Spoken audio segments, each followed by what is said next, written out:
Hello, and welcome to Stories from India, a podcast where we talk about myths, legends, and folk tales from India. I am your host, Narad Muni, and I'm a mythological character myself. I have the gift of eternal life and knowledge of the past, the present, and the future. By profession, I'm a traveling musician and a storyteller. So, the way I'm doing my job is by podcast. If you're joining us after a gap and you're wondering why there wasn't an episode on Thursday, that's because there was a change this year. Based on your feedback, now we have a single longer episode every week rather than two shorter ones. In today's episode, we are back into the Mahabharat. Like most episodes on this show, you need not have heard previous ones. But you're certainly welcome to the earlier Mahabharat episodes that I have linked in the show notes. Here's the story so far. Shantanu was the ruler of Hastinapur and much of India. Together with Ganga, they had a baby boy, Devrat, whom Ganga took with her to educate. And if you're wondering, yes, this is the river Ganga. When Ganga eventually returned the boy to Shantanu, he was already in his late teenage years. I mean, Devrat was in his late teenage years, not Shantanu, because that would be weird. Seeing as he was getting on in his years, Shantanu would have crowned Devrat the next emperor. But, as it happened, he ran into Satyavati and decided, despite the age gap between them, that she would make an excellent queen. Satyavati agreed, but her father did not. He really wanted a child of Satyavati's to be on the throne instead of Devrat. At this point, Devrat decided that his father's wishes must take precedence over the well being of the empire, and he made a promise never to marry or have children, and to always protect whomever of Satyavati's descendants sat on the throne. There was no art in this deal. Devrat had overcommitted, and Satyavati's dad came out on top without even having to lift a finger. If there's one good thing that came off this, it was that from that day on, Devrat was known as Bhishma. Seriously, that's a much easier name to pronounce. Let's continue the story right there.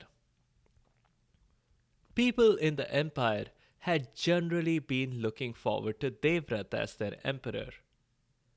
It's not just that he was the wisest, the strongest, and the most skilled royal they had seen or heard of. He was totally emperor material, which was actually a bonus. Because honestly, they would have accepted any functioning adult after Shantanu had spent most of his rule staring at the Ganga, waiting for her to return the prince. So, when the news broke that Devrat had promised away his empire in exchange for a new queen for his father, the nation collectively face-palmed. But after a while, the sentiment began to shift. Some began to think that they had in fact dodged a bullet. What if they had found out about his tendency to give away the empire after he became their emperor? And what if he gave away the empire to his rivals? At least, in this case, Satyavati's child would be the one who would sit on the throne. One good side effect of the rash promise that Bhishma had made was that Shantanu had granted Bhishma a boon. Bhishma would have sole power over whether and when to leave the world of the living. And Bhishma had sworn to protect the empire and the throne all his life. So maybe things would be okay. Over the next several years, their confidence in Bhishma built up even more. Bhishma was pretty much ruling the empire, but without actually sitting on the throne. He only ruled in Shantanu's name. And Shantanu himself had completely retired to his chambers and spent all day and all night with Satyavati. Over the years, Satyavati and Shantanu had a couple of children, Chitrangad and Vichitravirya. Satyavati's father breathed a huge sigh of relief at that. His grandson Chitrangad was going to be emperor when he grew up.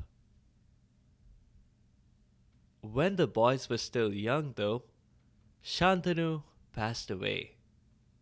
It was a sad day for Satyavati and her children. They were used to his constant company. It was a sad day for Bhishma too, who had given up the throne for his dad's slightest wish. But the rest of the nation just shrugged its shoulders and moved on. It's not like Shantanu had been doing any actual administration. If anything, their tax rupees would be feeding one less mouth in the royal family. A few months after Shantanu's demise, Bhishma approached Satyavati. Mummy, I have something important to discuss, he told her. Satyavati winced at that. She was about the same age as Bhishma. Must you call me mummy? She asked him. Bhishma shrugged.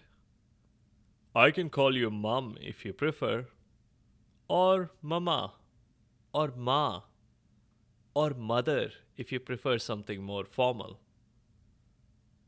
Satyavati shook her head. Never mind, she said. What is this important matter you wish to speak of? Chitrangad's birthday, replied Bhishma. It's coming up next month. Did you mail out all the party invites like I asked you to? And is the ballroom decorated? I don't want any mistakes with the cake this time. I specifically want the chocolate one with strawberry frosting and horizontally cut mango slices. I was so annoyed when they were cut vertically last time. With all due respect, Mummy, this topic I have to discuss is more important than... What? Interrupted Satyavati hastily. What could possibly be more important than cake? He's coming of age. I think it's time for him to sit on the throne. I still don't see how that's more important than cake, said Satyavati, frowning. And besides, he sits on the throne all the time. The other day, him and his brother were playing in the throne room, and they were play acting. Vichitravirya pretended to be emperor first, and then Chitrangad pretended to be the conqueror, and he took over the throne. It was so funny. I have a video of it somewhere. Here, let me WhatsApp it to you. Bhishma felt that he had to be more forceful. Mummy, I meant him sitting on the throne permanently, becoming emperor, being coronated. assuming the role of discharging his administrative duties as the official sovereign of the empire of Hastinapur. There was a pause. Then Satyavati said, "Then why didn't you say so in the first place, instead of going on and on about cake and birthday parties? But gosh, my baby's all grown up." She teared up a bit at that. The message had sunk in. They decided to do the coronation as a bonus, a surprise party for all the birthday party guests. And it went excellently. Chitrangad did have to stop pretend play with his little brother, but that was a small price to pay for watching everyone bowing to him all the time. With time, Chitrangad did grow up and matured into an able ruler. He was a bit too powerful for his own good. He had conquered every neighboring kingdom and was now boasting that he was the most powerful of all. During a particularly wild night of partying, a stranger appeared before him and challenged him that not just was he not the most powerful of all, he wasn't even the most powerful Chitrangad. "Huh? What?" asked Chitrangad, looking at the newcomer up and down. "It's true," said the stranger. "I am your namesake, Chitrangad. I'm just a Gandharv, a musician, but I can defeat you at anything. Name your weapons."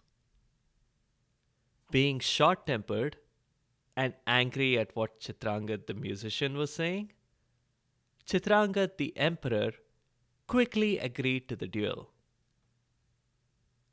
In reality, his power and strength lay in the support he was getting from Bhishma. And on this occasion, Bhishma was not around. He had the weekend off. The result was that Chitrangad the emperor was promptly defeated and killed by Chitrangad the musician. The news was a shock to Satyavati and Bhishma. Vichitravirya seemed upset, but soon forgot all about it as he immersed himself in watching afternoon cartoons. Despite the tragedy, Bhishma had his eyes set firmly on Hastinapur's future. "We have to crown Vichitravirya. He should be emperor." "No, no, no, no, no," said Satyavati. "I'm not listening to you. I put Chitrangad on the throne and look what happened. Where were you anyway? Why did you let him go to that awful pub? I want you to make that terrible musician pay for what he did to my baby." "I can't," said Bhishma. "From Chitrangad the musician's perspective, it was not personal. It was just business. And we have to respect that. And anyway, he's not a terrible musician. He's pretty good, actually. I've been to one of his concerts. He's almost as good as my uncle. You know, my uncle, Narad Muni, the one who does those podcasts." "I don't care about any uncles and aunts of yours, Bhishma," said Satyavati, now a little annoyed. "You can tell them from me to keep their noses out of this. Now, why do you want to put Vichitravirya on the throne anyway? You managed fine after Shantanu and before Chitrangad." "Listen to me carefully, mummy. If we don't have a ruler on the throne, Hastinapur as an empire will not exist for long. Chitrangad made a lot of enemies. He forced pretty much every one of our neighbors into battle and then defeated them all. I'm sure they're all itching for revenge. An empty throne in Hastinapur is all the temptation they need to gang up on us. Now, instead of that, if we have a child on the throne, it will make those same people hesitate. They'll think him unpredictable and they will hesitate to act. That's all we want. But the poor child, said Satyavati. He's only in fourth grade. Well, he'll just have to do his homework and assignments after the day's administration, said Bhishma. But don't you worry, I'll be there to help him. That's a relief, said Satyavati. I have often felt that he needed help with his geography assignments, and I meant to ask you. Now I feel so much better. Mummy, I meant I'll help him with the administration, not the schoolwork. But you know what? I'll get him some help. Kripa and Krippy. They can help him with his schoolwork. That seemed to convince Satyavati. And so, Vichitravirya was crowned Emperor of Hastinapur. His first decree was that every Ravivar or Sunday was Rasgulla Day, and that everyone in the palace must always move around on roller skates. But those rules did not stick for long.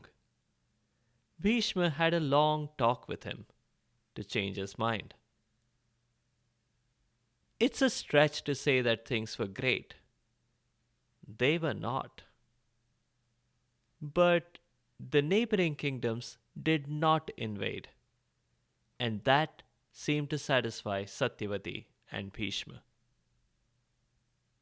The two of them often talked about how Vichitravirya did not have any succession plans. Not that the little boy, who was just barely a teenager, was expected to think of such things. But it was natural for Satyavati and Bhishma, as custodians, to worry about the future of Hastinapur, though for different motives. Satyavati very badly wanted grandchildren that she could help raise, while Bhishma often lamented that if there was no empire of Hastinapur, he would have nothing more to defend. He would be out of a job. A solution presented itself after a while. Well, it did not start off as a solution, but trust Bhishma to find a way. The king of Kashi, which was yet another kingdom in India, was arranging a party. It was a pretty major event. He had three daughters, Amba, Ambika, and Ambalika. And don't ask me about their names. The queen of Kashi was probably just addicted to mangoes. The party that was being arranged was a Swayamvar. It's a ceremony where a bride picks the groom on her wedding day. It's not something that she is forced into. The choice is entirely hers. And usually, she does have an elaborate lineup of prospective grooms to pick from. Naturally, it was in the host kingdom's best interest to invite the most kings that they could. It led to generally favorable relations with everyone else. Other kingdoms were not really upset at not being picked. Chivalry demands that they respect the lady's decision. And the general meet and greet at a Swayamvar party has led to more trade deals than at trade conferences. So it was that a few months later, an elaborate Swayamvar party was in progress in Kashi. In one corner, King Shalva of Saubha and Sambhav, the king of Magad, and Bhishma were chatting. Sambhav said, I say, fellows, these Swayamvars are all the rage these days. What will they think of next? Gender reveal parties? Shalva replied, I don't mind them myself. It's a good way of ensuring that a princess isn't forced into a marriage she doesn't like. Imagine if they started doing that. He had an ulterior motive. Princess Amba and King Shalva had an arrangement. They had chosen each other secretly. The Swayamvar was the perfect means for Amba to pick Shalva with no one objecting. Sambhav continued. And what about this idea of having three Swayamvars in one party? You think the king of Kashi is being a bit miserly with his wine? A 3-for-1 deal works very well for me, as it happens, said Bhishma, mysteriously. Say, Bhishma, what are you doing here anyway? You swore not to marry, didn't you? Now, what are you going to do if one of the princesses picks you? How will you get out of that? I am not here for myself, said Bhishma. I represent Hastinapur and its emperor Vichitravirya. At that, both Shalva and Sambhav paused. Finally, Sambhav said, I say, old chap, not to sound offensive or anything, but isn't Vichitravirya a bit on the young side? Bhishma chose not to answer, deliberately. He did not want to debate this. He had a much bigger agenda in mind. Sambhav did not take offense. Politely, he shifted the topic back to Swayamvars. I can't imagine a bigger badge of honor than to be able to say that you were chosen by a princess at a Swayamvar, he said. Well, said Bhishma, there is something bigger. As it happens, it involves Swayamvars too, but not the way you're thinking.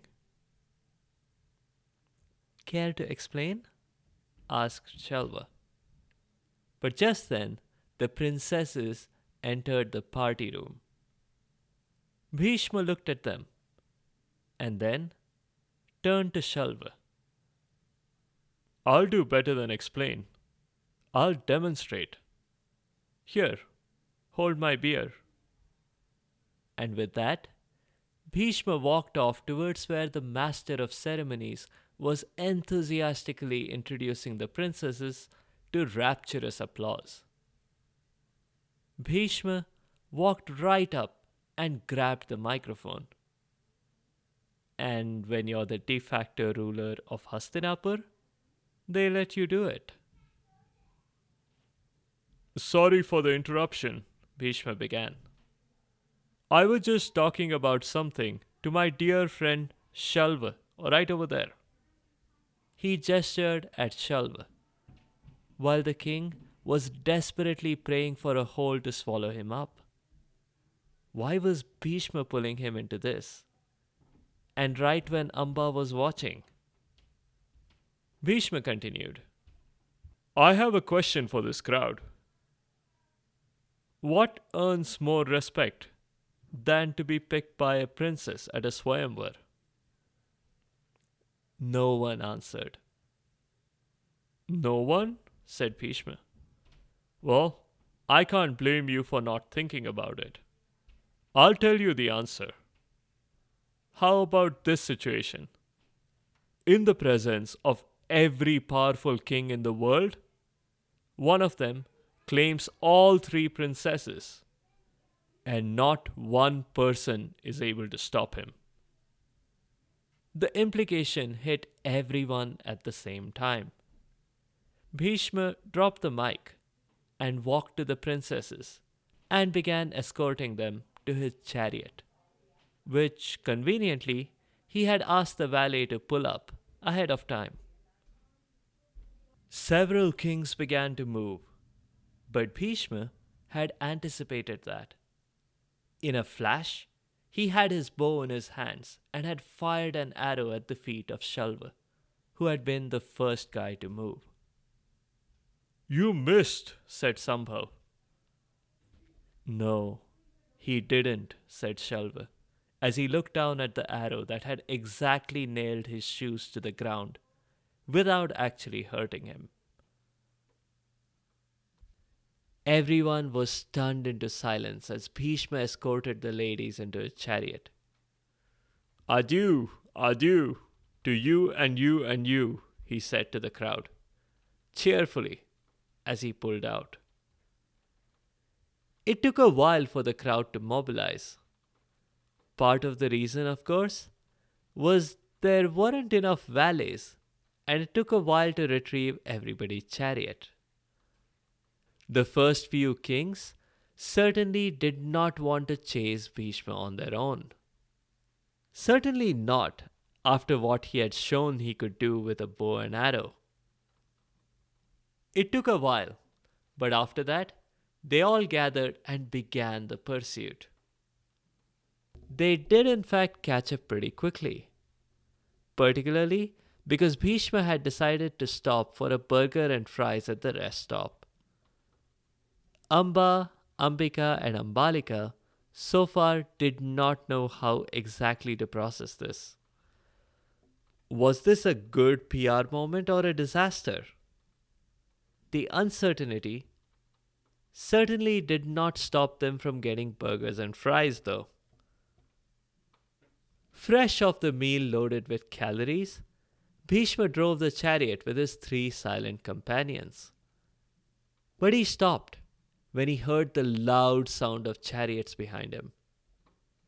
Bhishma turned around and faced the crowd.